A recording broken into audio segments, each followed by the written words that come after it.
Hemos leído un verso aquí de la palabra del Señor. Estos son los últimos relatos ya en los evangelios, donde va culminando todos los sucesos o ya declinando en lo que Jesús ya había anunciado y el propósito de la vida de Jesús en la tierra, de poder entregar el mensaje y también entregar su vida. Era muy necesario, aunque no se entendía. Cuando a los discípulos les costaba mucho,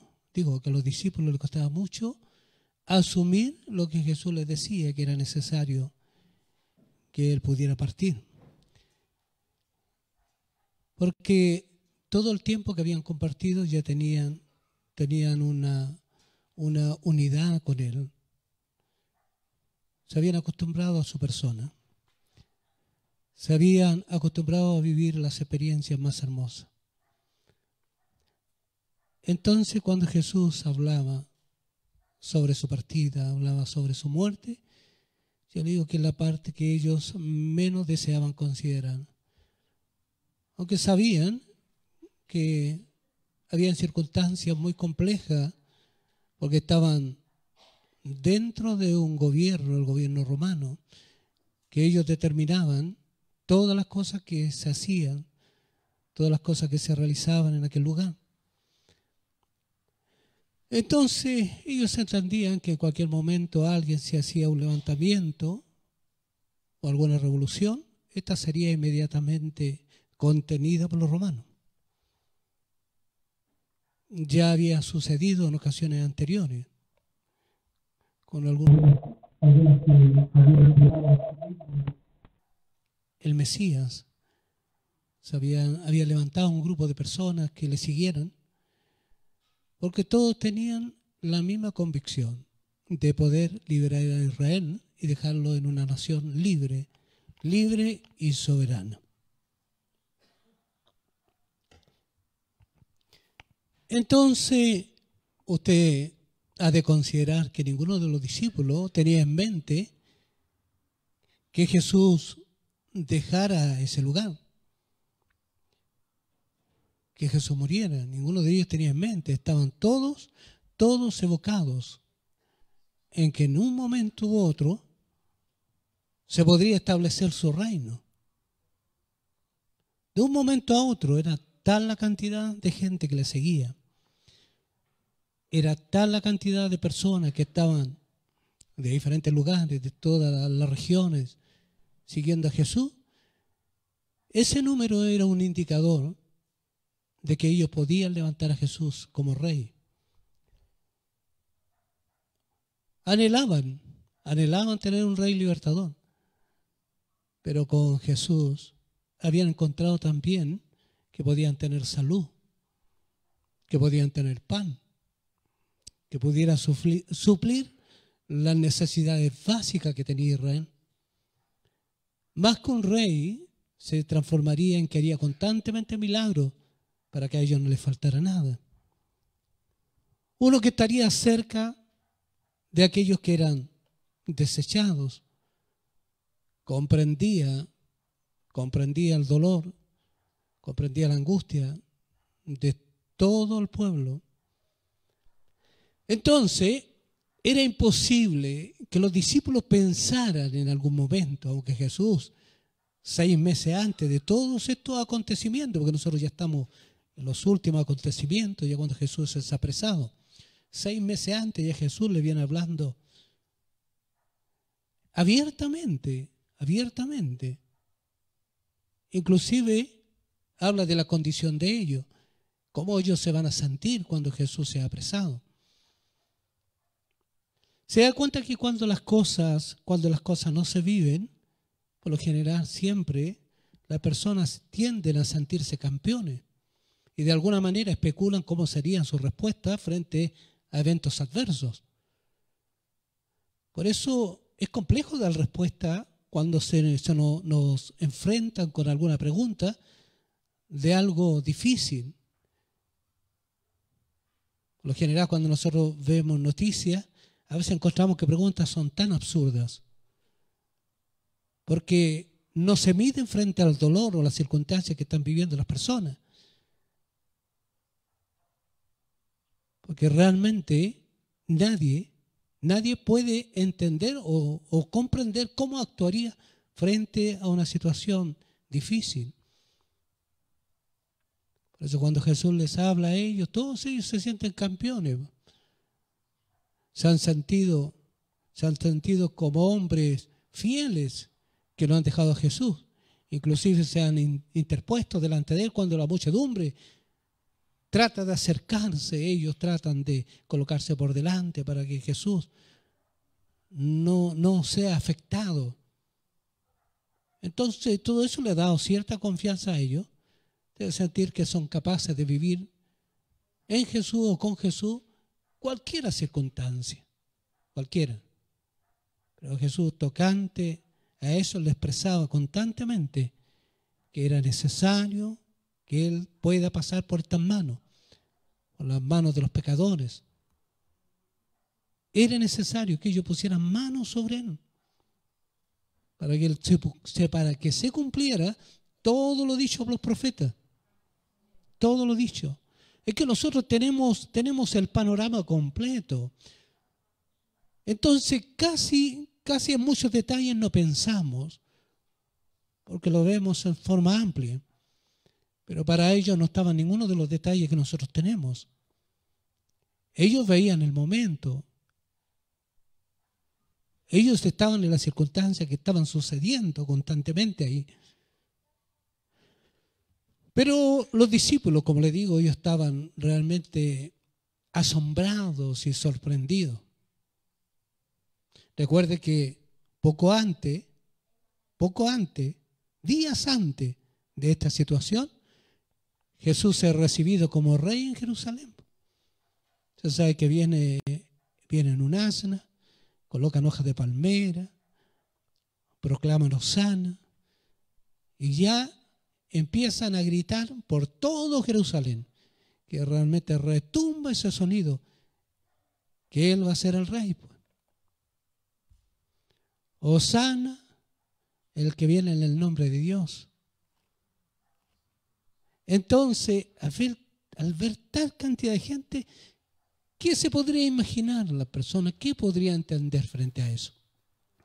Que todas las cosas van muy bien, que todo va funcionando realmente de una manera eficaz y que las cosas pronto van a suceder. Pronto vamos a tener un rey ahí puesto, ahí en un trono en Jerusalén. Pero Jesús jamás les habló de ello. Jamás. Recuerde que tocante a los reinos, Jesús le dijo que la posición de los reyes es enseñorearse en su reino, enseñorearse de las naciones que están subyugadas por ellos, enseñorearse de las personas. El reino de Jesús era totalmente diferente, muy diferente. No era un reino a la fuerza, era un reino por amor. Porque un reino por la fuerza, ¿qué libertad tiene el hombre de poder elegir? ¿Qué libertad cuando hay una imposición frente a eso? La persona que se le imponen algo, ellos terminan por las complejidades de todo ello, terminan aceptando. Uno que empieza a leer historia, a mí me gustan algunos sucesos históricos donde las personas, para poder realmente presentar su punto de vista, le era muy complejo, porque detrás de su opinión, detrás de aquello, había también una presión enorme de que podían perder sus trabajos, que ya se acabaría todo aquello por lo cual ellos viven. Entonces también eso hace que las personas se vayan comprimiendo y no puedan expresarse abiertamente, porque todo es colocado por la fuerza. Los reinos se establecen así. No hay reino, Bueno, antiguamente hablábamos de reino, ahora hablamos de naciones, de aquellos que las dirigen. Pero todas ellas están manchadas de sangre. No hay ninguna. Cada territorio ganado ha sido por ríos de sangre. Por ríos de sangre. La historia de la humanidad es un torrente de sangre.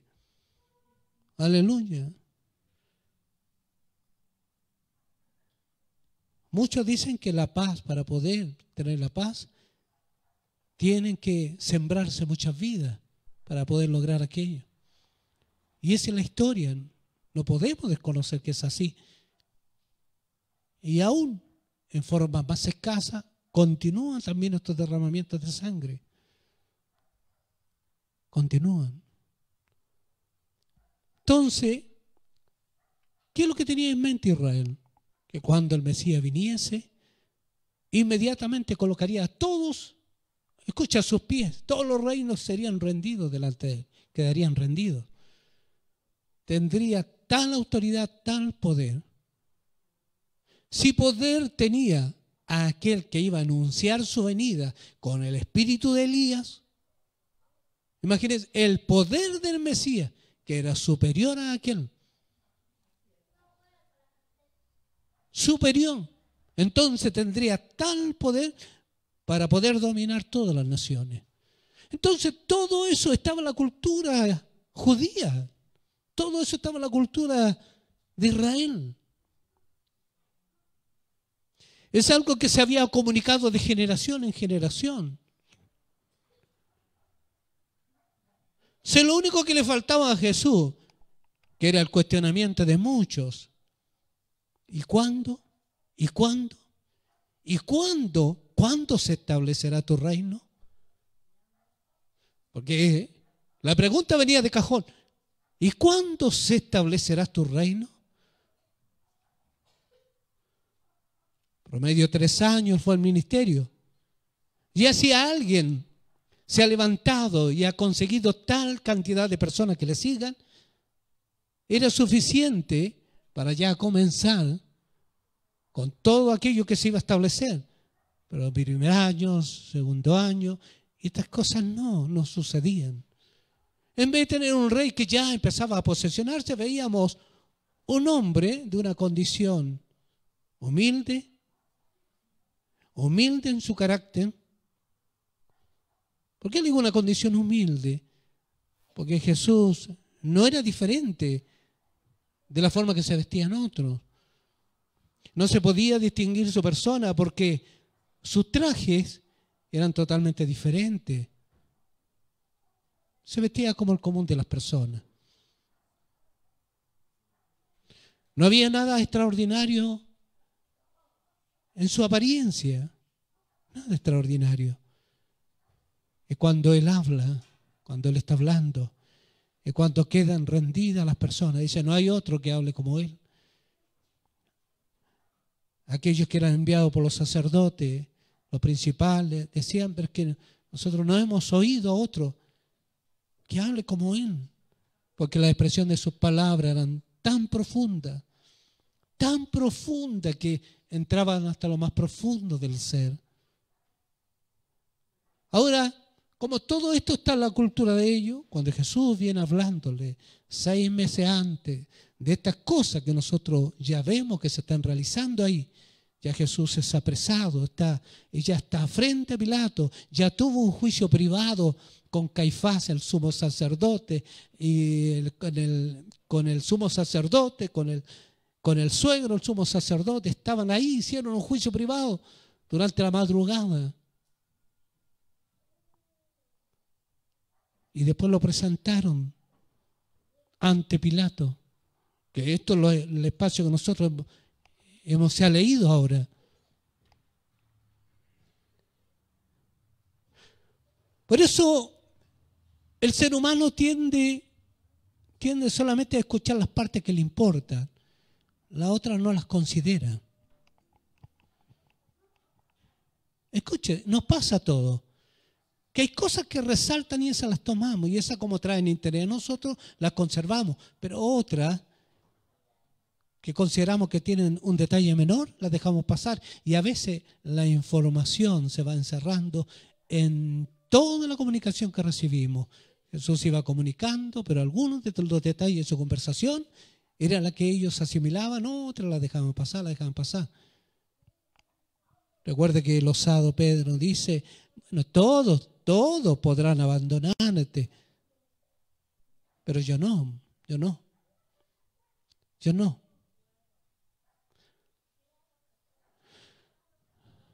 No creo que Pedro no hubiese tenido valor, porque los pescadores por lo general son bien toscos, son rudos para hablar. Y por lo general ellos se ven muy valientes en sus acciones. Así que no creo que Pedro sea solamente el que hablaba y no ejecutaba, sino lo que a él realmente lo descolocó fue la situación de ver apresado a Jesús y no permitir que ninguno de ellos se levante a defenderle. Ninguno. Recuerdo cuando fue apresado en el monte, cuando fueron a ese lugar, vino la guardia de los sacerdotes con el traidor Judas. Cuando llegan ahí, ellos preguntan quién es, y Jesús dice, yo soy. Y algunos de los escritos nos narran que cayeron de espalda, solamente al escuchar la voz del Señor. Ahí Pedro, en forma impetuosa, porque realmente nos da valor tener un arma en el cinto, increíble que nos da valor. Ve ahora cómo está la juventud. Andan con un cuchillo por acá, otros que pueden con una pistola, porque con eso piensan que se van a sentir protegidos, no se van a sentir desvalidos frente a una adversidad. Pedro guardaba también en el cinto, guardaba una espada. ¿La usó? Sí, la usó. Y Jesús le dice, hasta lo que es el reino, le dice, no es con espada, es con mi espíritu. Esa es la razón del reino. No es por la fuerza, no es por nuestras capacidades, no es por nuestro intelecto, no es por ninguna de las cosas de aquellas que para nosotros son importantes. Para nosotros nos hacen sentir a alguien en medio de la sociedad. Pero Jesús dice, no es con eso. No, Pedro, no es con eso. Entonces ahí encontramos a un Jesús que mira a sus discípulos y dice, viendo la interrupción, cómo irrumpen aquellos soldados y lo toman con violencia, y Jesús se deja que lo tomen con violencia, aunque Él no se ha resistido. Escuchen, no se ha resistido en nada, y lo toman con violencia. Se descolocan todos ellos. Se descolocan. Y eso es lo que Jesús les ha venido hablando. Pero como ellos no han considerado muchas de sus palabras, por eso es importante, amado hermano, les digo yo, importante, cuando nosotros estamos escuchando la palabra del Señor, debemos escuchar en detalle todo. Porque viera que esas cosas que tal vez no vemos gran valor, van a ser muy significativas en algún momento de nuestra vida. Van a ser muy importantes traerlas y colocarlas delante de nosotros. Nos van a auxiliar, nos van a ayudar, nos van a fortalecer, nos van a dar luz, nos van a dar claridad, entendimiento en cada situación. Si ellos hubiesen guardado las palabras, habrían sentido conformidad, habrían dicho inmediatamente, Jesús lo dijo, Él nos dijo esto. Pero se descolocaron, totalmente descolocados. Aleluya. Se da cuenta, la fragilidad del ser humano es tan grande. Por eso es tan importante, como dijo el apóstol Pablo, dice que en nuestra debilidad, en mi debilidad, dice él, es donde Dios realmente muestra su poder. ¿Por qué? Porque Él actúa cuando nosotros dejamos de luchar, dejamos nosotros de echar mano a eso, dejamos que el Señor lo haga y encontramos que un poder sobrenatural nos inunda. Un poder grande profundo. Ellos se asustaron. Algunos después los vemos en escena por ahí, pero la mayoría se escondió. Otros a hurtadillas, a la distancia, observaban la escena. No participaron, ninguno de ellos se acercó, todos temerosos.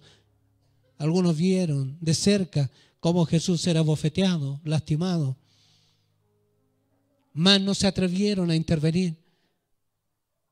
No se atrevieron, porque ya esa muchedumbre que había se redujo a tal manera a un grupo pequeño, solamente los discípulos, los que él había llamado. Todo eso se redujo al mismo puñado que el Señor, a través de los 3 años, lo llamó para trabajar con él. ¿Dónde estaban los demás? ¿Dónde estaban? Si días atrás estaban gritando y estaban enfervorizados cuando Jesús viene entrando a Jerusalén. ¿Dónde están? ¿Se da cuenta? No todos los que participaban de aquello estuvieron presentes, sino que ya se volvieron enemigos de Jesús. Aquel que le fue restaurada su mano, yo creo que era el primer dedo indicador de aquella mano que no estaba, y Dios, el Señor la colocó, era el dedo indicador, juzgando a Jesús.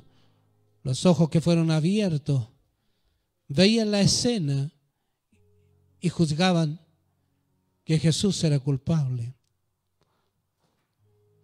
Si la mayoría de los que estaban ahí habían sido o habían recibido el bien del Señor, ¿usted cree o usted qué piensa? ¿Los que se alejan del Señor no se vuelven enemigos del Señor?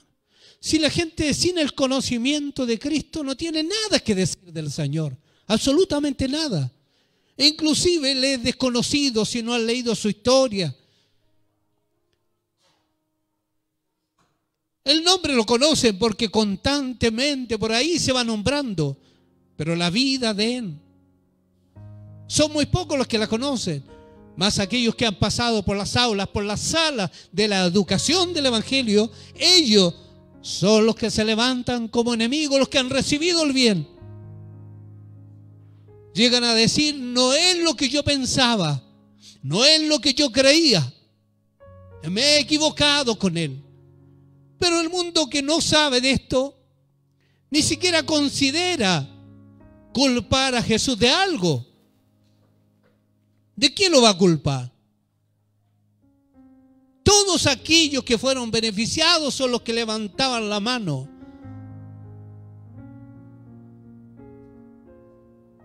Porque alguien por ahí corrió el rumor. Y si venía de la autoridad de Israel, era creíble. Si venía del Sanedrín, eran personas responsables. Lo que ellos dijeran estaba bien, era aceptado. Porque ellos tienen la capacidad del entendimiento, ellos tienen la capacidad de la razón. ¿Por qué hemos de negarlos a escuchar? A escucharlo, ¿por qué hemos de negarnos? Si ellos se colocan por delante para decir que Jesús es culpable, culpable es pues.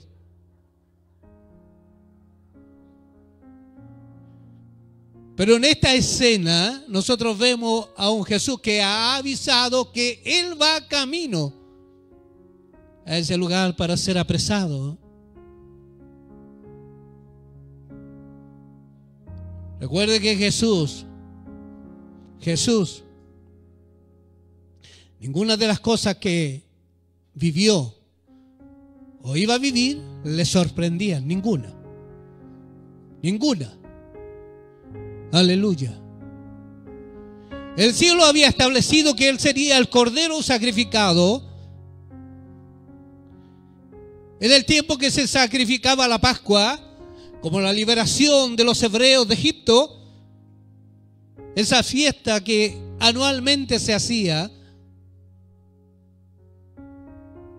pero ya había establecido el cielo que ya no sería un cordero, ese animalito, el sacrificado, sino que sería el Cordero de Dios, el Hijo de Dios. Ya había sido establecido El Sanedrín había dicho: dejemos que pase la fiesta, no pongamos manos sobre él. Pero el cielo había dicho que él tenía que ser el cordero de la fiesta. Y eso nadie podía impedirlo. Jesús sería el cordero de la fiesta. Aleluya. Aunque habían hablado en consejo de que lo harían después de la fiesta, no.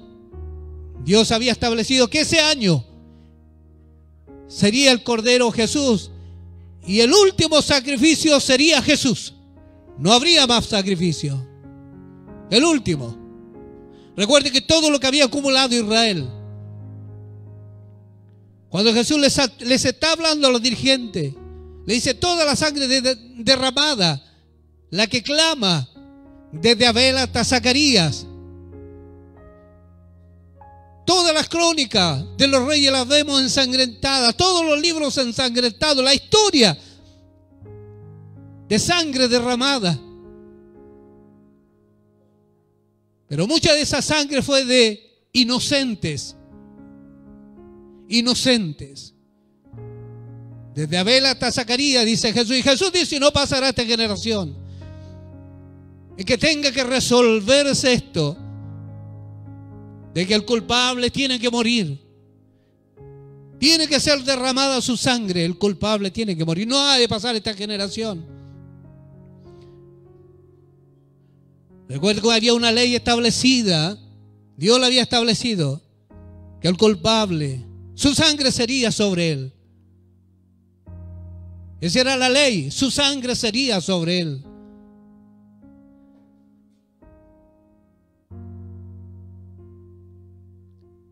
Hablando Dios sobre eso, dice: si en el camino encuentran a alguien fallecido y nadie sabe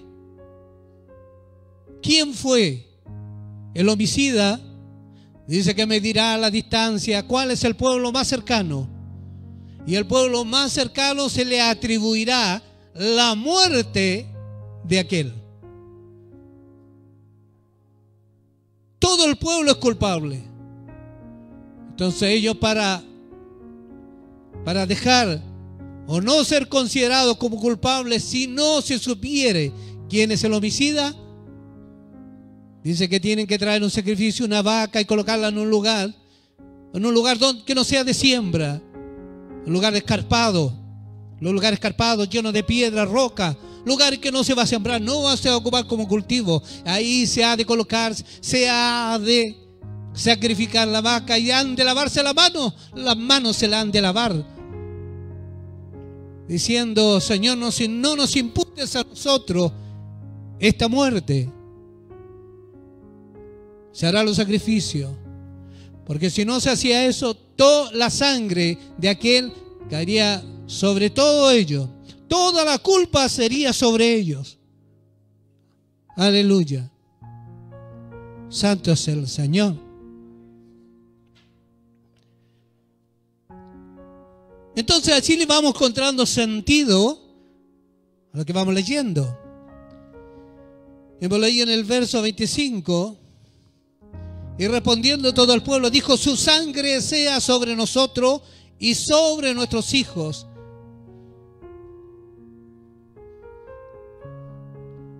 Esto está dentro de la estructura de la ley.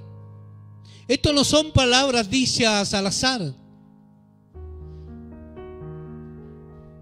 Tocante a la ley de ellos, tocante a la ley de Israel, también se muestra Pilato. Dice Pilato en el verso 24, dice que nada adelantaba. ¿Y qué es lo que estaba haciendo Pilato? Resulta cuando le llevaron a Jesús, ¿cuáles eran los crímenes de Jesús? Trataron de inventarle diferentes cosas.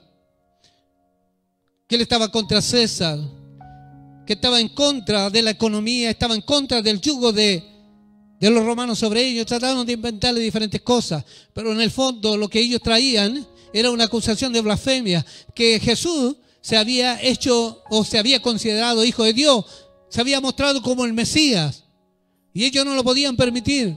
Y como era una acusación religiosa, a Roma no le interesaba. Para ellos no le interesa, esos son asuntos personales.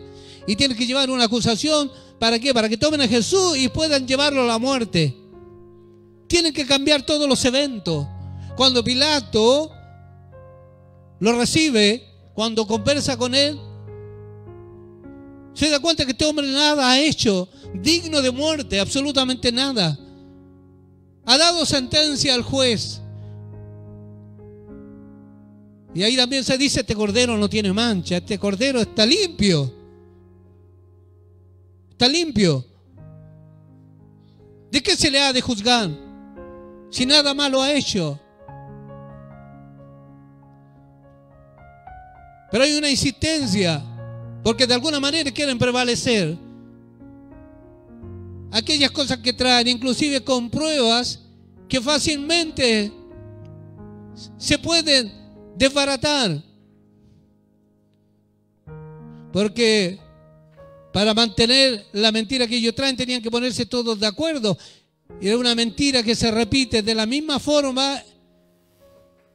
Una mentira que se repite de la misma forma para hacerla una verdad se distingue como mentira. Porque cada uno de los testigos nunca la información la da igual. Pero sí el punto es central. Cada uno de ellos podía llegar a una información, pero cuando la dicen todos iguales, aquí hay una mentira. Tratan de hacerla una verdad. ¿Para qué? Para que Pilato tome a Jesús y lo pueda juzgar. Santo es el Señor. Trata de hacer todo lo posible él.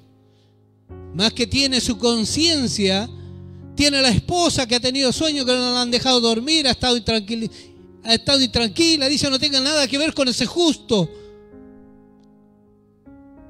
La presión de los líderes de Israel, el pueblo que se empieza a amontonar.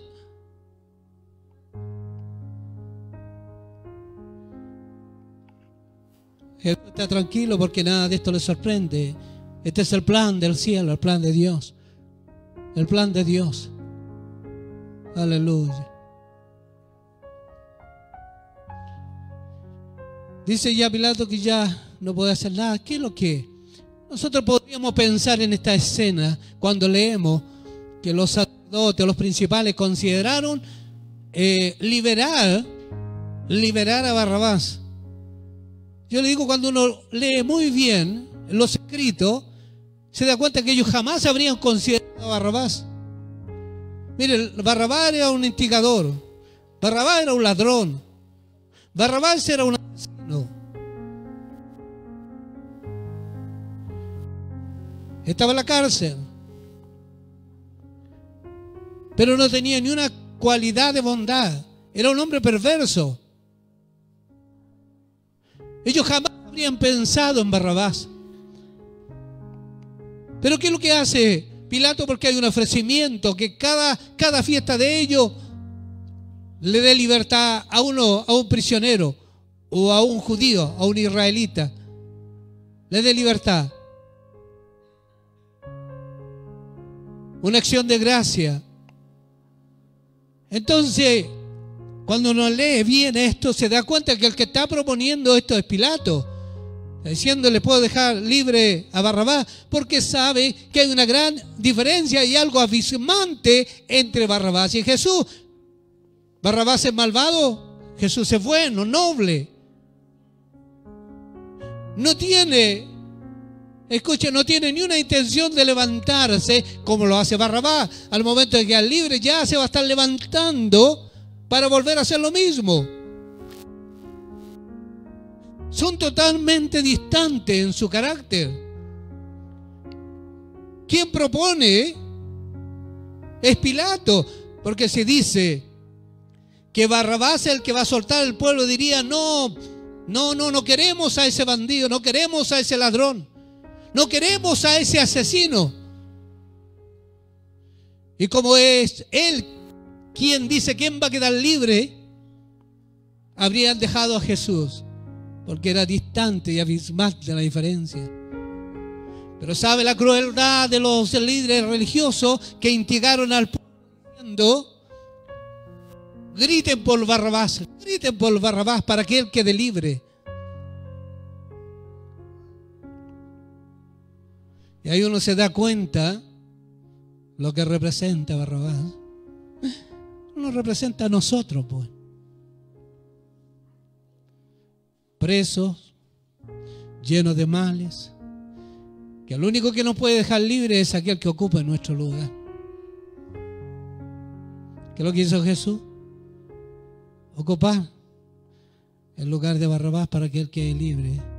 ¿Qué hizo Jesús? Ocupar tu lugar para que tú quedaras libre. ¿Qué hizo Jesús? Darnos la libertad tan anhelada y ansiada, la cual disfrutamos con alegría y gozo. Qué alegría más grande ser libre por el Señor. Qué alegría más grande.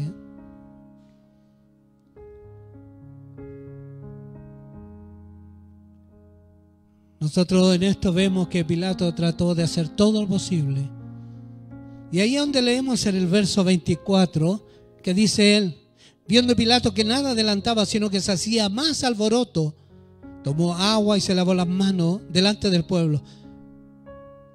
Tocante a la ley de Israel, hizo lo mismo, se lavó las manos. Yo soy libre, libre de la sangre. La sangre de él no ha de caer sobre mí, no ha de caer sobre los míos, sobre mis generaciones. Yo me lavo las manos, quedo libre. Quedo libre.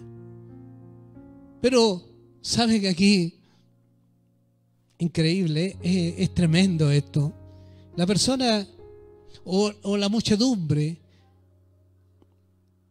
sentían tanta seguridad que Jesús era culpable que ni siquiera entendieron. No podían comprender cosas que no era habitual. Usted no es habitual que usted lo lea aquí en la Escritura, que alguien hable de sí mismo. Todas las sentencias son para terceros. Todas las sentencias son para terceros. Dice la sangre será sobre tu cabeza. Si alguien cometía un crimen, la sangre será sobre tu cabeza, sobre tus generaciones. Porque inmediatamente se dejaba libre a todos los demás. Solamente el culpable llevaría la culpa, él y sus generaciones. Nosotros encontramos esto cuando es para terceros, pero no encontramos que alguien diga: la sangre sea sobre mi persona.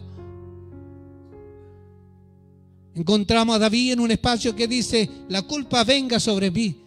La sangre que he derramado, lo que da a entender David, sea yo quien pague, sea yo quien pague. Pero no es habitual que ahora todos ellos en forma al unísono dicen que la sangre de él venga sobre nosotros y sobre nuestros hijos. La ley que dice que si alguien se levanta contra un inocente y derrama su sangre, esa sangre vendrá sobre todos ellos. La culpa vendrá sobre todos ellos. Se sienten tan seguros que Jesús es culpable, que lo dicen con tanta seguridad: su sangre sea sobre nosotros y sobre nuestros hijos. Porque si alguien hubiese tenido una duda, no lo dice. No lo dice, sabiendo que al que estaban condenando era un inocente. Habiendo tantos hechos que hablaban con tanta claridad de quién era Jesús. Pero decía la profecía que sería pasado por alto el juicio. No estaría delante de un juicio que fuera real, normal. Sería pasado por alto esto. Y fue juzgado de acuerdo al corazón y el sentimiento de los hombres, no de acuerdo a las evidencias, sino de acuerdo al corazón de los hombres. ¿Por qué? Porque estaban llenos de envidia. Cuando Pilato los escuchaba hablar de ellos, lo único que veía, una envidia que se había transformado en odio, y el odio se transforma en querer destruir y matar a la persona. llenos de envidia. Él se dio cuenta que había en este hombre, yo no hallo nada digno de muerte, absolutamente nada. Pero él tenía que ocupar nuestro lugar. Tenía que ocupar nuestro lugar. El justo Jesús dando libertad al culpable. A veces nosotros vemos en algo tan pequeño esto, si esto es tan grande. Podemos tener diferentes consideraciones en cuanto al carácter de Barrabás. Podemos quedarnos con algunas características que nos da la Escritura. Yo les digo que ellas encierran una bajeza tremenda en esa persona. Si alguien era conocido en ese entonces como un hombre malvado, cruel, era Barrabás. Era conocido. Nadie del pueblo podía decir, ¿quién es Barrabás? Sabía muy bien quién era Barrabás. Sabía muy bien cuáles eran los delitos de él y por qué estaba apresado.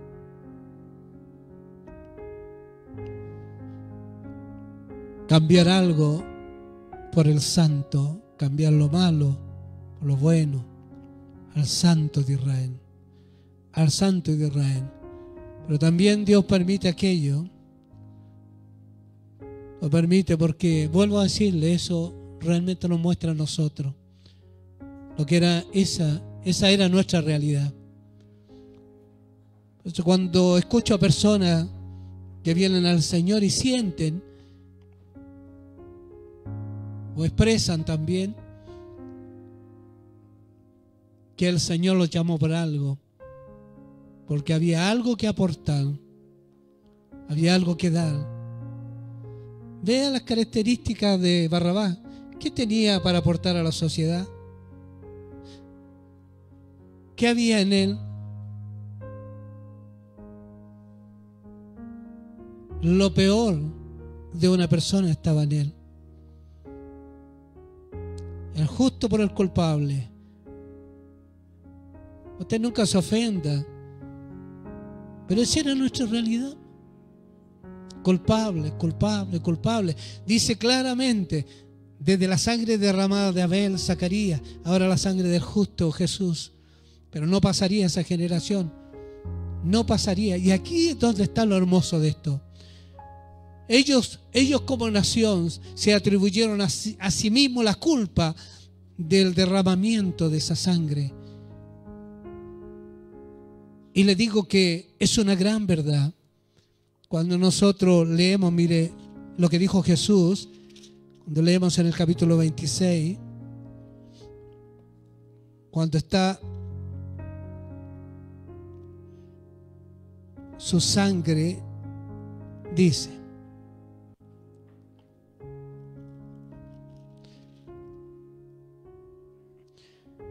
en el capítulo 26, verso 28 dice, porque esto es mi sangre del nuevo pacto, que por muchos es derramada para remisión de los pecados. Por muchos es derramada. Y aquí, muchas veces, cuando leemos eso, decimos, Jesús derramó su sangre. A ver, lo que está diciendo ahí, que nosotros, los muchos, derramamos su sangre. Eso es lo que está diciendo. Jesús derramó su sangre. No, los muchos,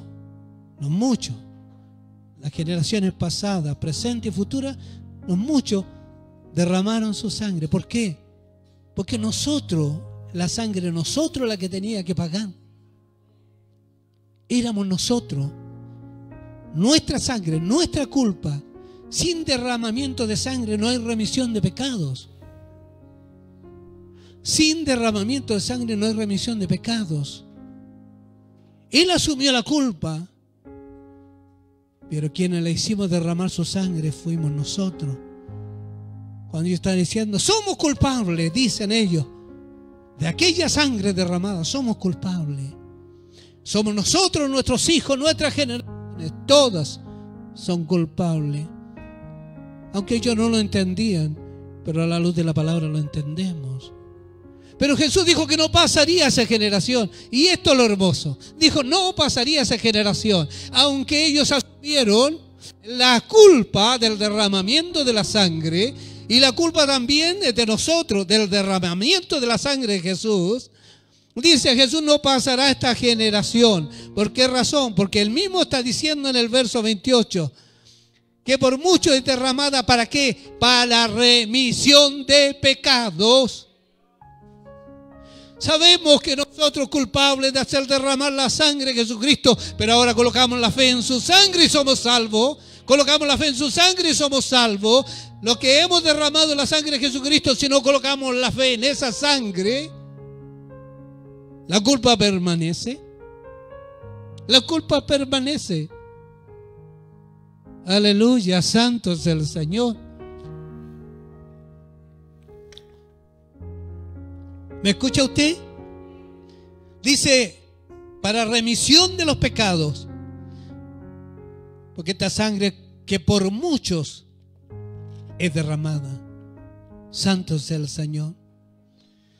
Por eso el pueblo se sentía tan seguro que Jesús era culpable. Tan seguro. Que no tuvo temor de asumir la culpa de su muerte. Y ellos invocaron este término legal, si esto está en la Escritura. Es un término legal. Ellos lo invocaron.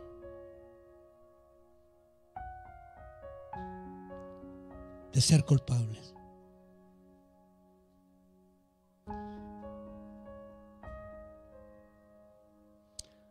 Ninguno de nosotros estaba libre de ese derramamiento de esa sangre inocente. Recuerde que aquel que llevaba el sacrificio colocaba las manos sobre la ofrenda sacrificial y la sangre del sacrificio era derramada por el culpable. ¿Para qué? Para que haya remisión, se quitara la culpa de aquella alma. Vea la cantidad de israelitas, de judíos cuando comenzó la iglesia. 3.000, 5.000.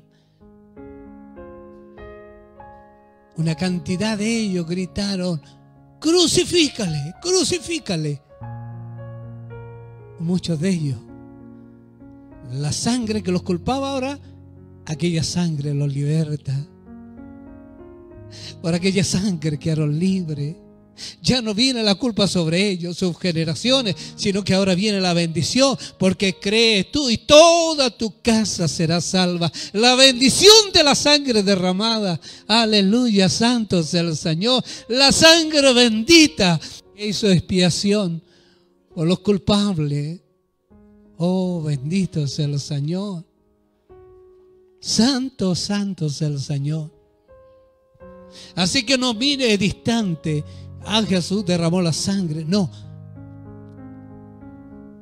Culpable de haber hecho derramar la sangre Jesús. Pero esa sangre tiene poder para salvarme. Mi fe coloco en ella. Y soy salvo. Soy salvo. Aleluya. ¿Se da cuenta que la culpa que nos seguía? La culpa. Por eso, padre, madre, es importante que entres en el Señor para que la culpa no siga a los tuyos, sino que ellos tengan la esperanza de también aferrarse a esa sangre en fe y ser salvo. Aleluya. Santo es el Señor. Santo es el Señor.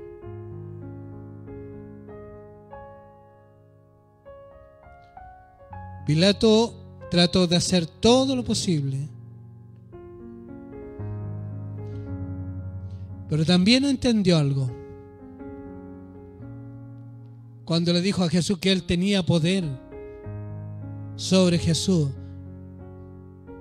para darle o quitarle la vida, estaba el poder. Y Jesús dijo claramente que no es así. Él tan solo tenía que indicarlo y 12 legiones de ángeles vendrían inmediatamente. Él es el Hijo de Dios, el Mesías, el Santo, el Santo. Pero es aquel que vino humilde, un día vendrá con poder y autoridad. Aquel que vino como Salvador vendrá como juez. Recíbele como Salvador, porque como juez va a ser terrible. Recíbele como Salvador, porque como juez no pasará tu culpa. Como Salvador sí, porque coloca la fe en su sangre. Coloca la fe en su sangre y eres salvo. Tienes que rendirte a esa sangre. Rendirte. Eras tú quien tenías que pagar la culpa y Él la pagó. Era el pueblo de Israel tenía que pagar la culpa, Él la pagó. Pero vemos mucho la iglesia primitiva formada. Recuerde, la primera iglesia, la iglesia primitiva, no digo mal dicho la primera iglesia, la única iglesia formada por israelitas y después entra los gentiles. La misma iglesia, no son dos, no es una fusión de dos, la misma iglesia, la iglesia de Jesucristo. Aleluya. Santo es el Señor. Lo que hubiese hecho Pilato no habría cambiado el designio que Dios tenía establecido.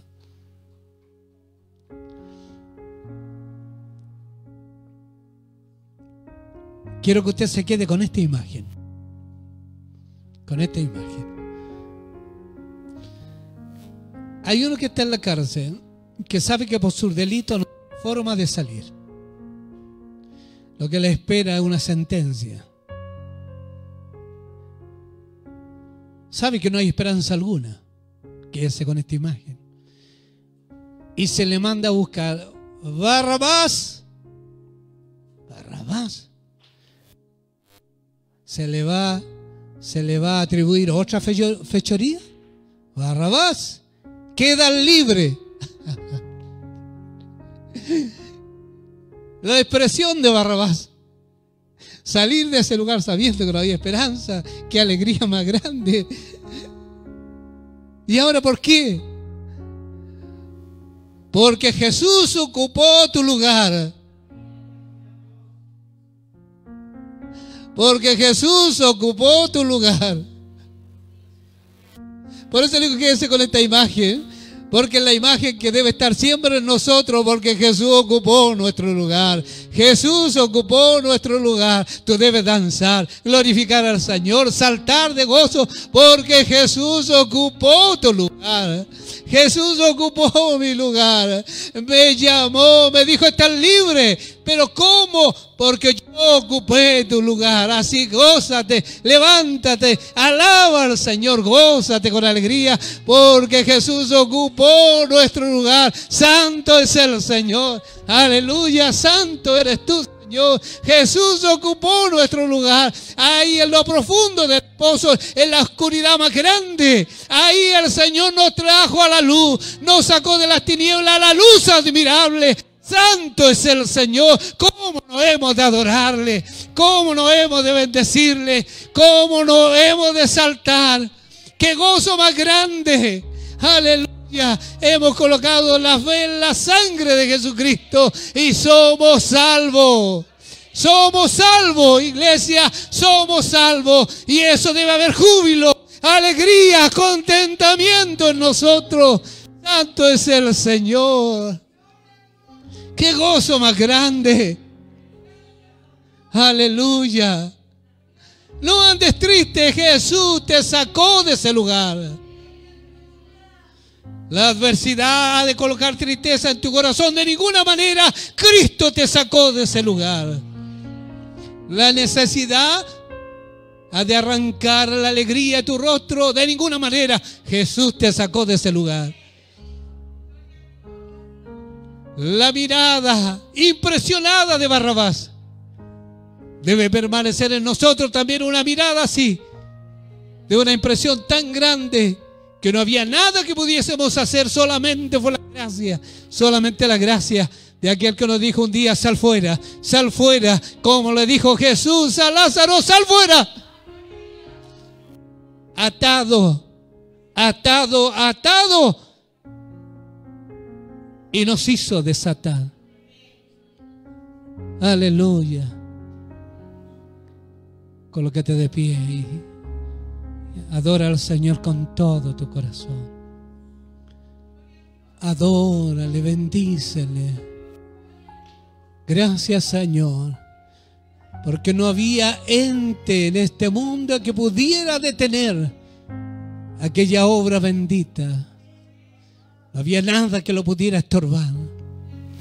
Absolutamente nada. Gracias, Señor, porque tú fuiste el Cordero sacrificial. Tú eres el Cordero limpio y santo, perfecto. Aleluya. Y la sangre que te hicimos derramar, porque nosotros éramos los culpables, Señor. Colocamos la fe en ella. Y sentimos la alegría que siente un culpable que es perdonado. Porque su culpa es tan grande que no hay forma que pueda ser remediada. El Señor nos salvó. El Señor nos salvó, iglesia. El Señor nos salvó. Quiero que nos doblemos, doblémonos al Señor y agradezcamos con todo nuestro corazón. Qué bondad más grande de Cristo en nuestra vida. Qué bondad más grande. Doblémonos, adoremos al Señor. Adoremos al Señor. Eterno Dios, gracias. Gracias, Padre mío, por el consejo de tu palabra. Gracias por recordarnos, Padre mío, que nosotros éramos los culpables. Que nosotros, Padre mío, merecíamos ir a la muerte. Pero tú, bendito Dios, pero usted mandó a su Hijo, mi Señor amado. ¿Cómo no adorar? ¿Cómo no bendecir? ¿Cómo no engrandecer? Que derramó hasta su última gota de su sangre, Padre mío. Y por ella somos salvos hoy en día. Oh, mi Dios amado, gracias. Ayúdanos a considerarla día tras día. Ese sacrificio, Padre mío, que hizo por cada uno de nosotros. Ese sacrificio tan grande por cada uno de nosotros, mi Dios amado. Gracias, mi Dios. Gracias, Padre. Gracias, Señor. Nos rendimos, Padre, a esa maravillosa sangre derramada. Los rendimos en esta hora. Mis hermanos, yo los rendimos ante esa preciosa sangre, mi Señor amado. Qué maravillosa sangre, Padre Santo. Ahora podemos ser libres. Podemos, Padre mío, cada día amanecer, despertar con esa esperanza bendita de ser salvos. Gracias, Señor, gracias. Gracias le damos en esta hora. A pesar de la dificultad de la prueba, somos salvos, Padre mío, porque tú nos sacaste de ese lugar. Así como sacaste a Barrabás, nos sacaste a nosotros, mi Señor. Y en esta hora le adoramos en esta hora. Y le agradecemos ese sacrificio, Padre mío. Nos derramamos a sus plantas hasta bendita sangre, mi Señor. Oh, mi Dios amado, gracias, gracias. Gracias, mi Dios, gracias.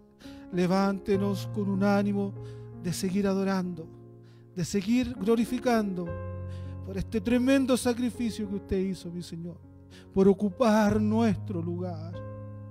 Gracias, Padre, gracias. Levántenos en paz, en comunión, en el nombre de Jesús. Amén y amén, Señor.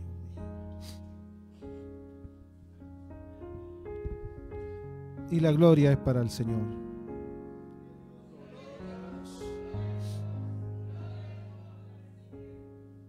Para siempre.